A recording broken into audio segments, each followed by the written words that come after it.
ഇന്നലെ നടന്ന CJPയുടെ പാർലമെന്റ് മാർച്ചിന്റെ പരിക്കേറ്റ് ചികിത്സയിലുള്ളവരെ കേന്ദ്രമന്ത്രി JP നദ്ദ സന്ദർശിച്ചു. ഡൽഹി ലേഡി ഹാർഡിംഗ് ആശുപത്രിയിലെത്തിയാണ് നദ്ദ പരിക്കേറ്റവരെ കണ്ടത്. വിഷ്ണു പ്രസാദ് ചേരുന്നുണ്ട്. വിഷ്ണു, മന്ത്രി തന്നെ നേരിട്ടെത്തുകയാണ് പരിക്കേറ്റവരുടെ അവരുടെ ആരോഗ്യനിലയൊക്കെ അന്വേഷിച്ചോ?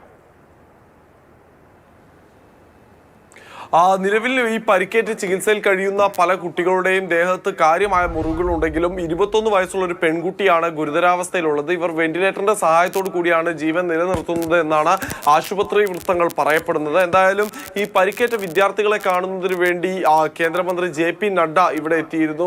JP നദ്ദ മാത്രമല്ല, അദ്ദേഹം എത്തിയ RMLA ഡോക്ടർമാരുമായി ഒരു കൂടിക്കാഴ്ച നടത്തുകയും ആരോഗ്യസ്ഥിതി സംബന്ധിച്ച ചർച്ചകൾ നടത്തുകയും ചെയ്തിരുന്നു. JP നദ്ദ മാത്രമല്ല, അരവിന്ദ് കെജ്രിവാൾ, രാഹുൽ ഗാന്ധി, KC വേണുഗോപാൽ തുടങ്ങിയ പ്രതിപക്ഷ നിരയിലുള്ള നേതാക്കളെല്ലാം തന്നെ ഈ ആശുപത്രികളിലെത്തി പരിക്കേറ്റ വിദ്യാർത്ഥികളെ കാണുകയും അവരുമായി സംവദിക്കുകയും ചെയ്തിട്ടുണ്ട്.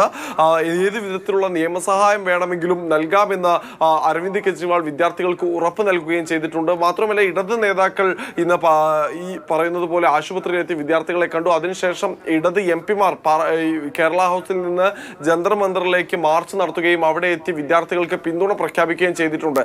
ഇന്ന് നമ്മൾ പൊതുവെ കണ്ട ഒരു കാഴ്ച എന്ന് പറയുന്നത് പാർലമെന്റ് മാർച്ചിന് ശേഷം പരിക്കേറ്റ വിദ്യാർത്ഥികൾക്ക് കൂടുതൽ പിന്തുണ പ്രതിപക്ഷ പാർട്ടികളിൽ നിന്നെല്ലാം ലഭിക്കുന്നതാണ്. അത് പാർലമെന്റിനകത്തായാലും പുറത്തായാലും സ്വാഭാവികമായും രാഹുൽ ഗാന്ധിയെ പോലെയുള്ള, മല്ലികാർജ്ജുൻ ഖാർഗെയെ പോലെയുള്ള പ്രതിപക്ഷ നേതാക്കളും അതോടൊപ്പം തന്നെ അഖിലേഷ് യാദവിനെ പോലെയുള്ള നേതാക്കളും എല്ലാം തന്നെ വിദ്യാർത്ഥികൾക്ക് പിന്തുണ പ്രഖ്യാപിച്ചിട്ടുണ്ട്. കോക്രോച്ച് ജനതാ പാർട്ടി ഇന്നും ജന്തർ മന്ദറിൽ സമരം തുടരുകയാണ്. പരിക്കേറ്റ വിദ്യാർത്ഥികളുടെ കാര്യങ്ങളിൽ അവരും ഇടപെടുന്നുണ്ട്. അതോടൊപ്പം തന്നെ നിരവധി വിദ്യാർത്ഥികൾ പോലീസ് കസ്റ്റഡിയിൽ നിലവിലുണ്ട്. അവരുടെ ആരോഗ്യസ്ഥിതി സംബന്ധിച്ചും ചില ആശങ്കകൾ എന്തായാലും കോക്രോച്ച് ജനതാ പാർട്ടി പ്രവർത്തകർ ഉയർത്തുന്നുമുണ്ട്. ശരി, വിഷ്ണു പ്രസാദാണ് ഡൽഹിയിൽ നിന്നും വിവരങ്ങൾ നൽകിയത്.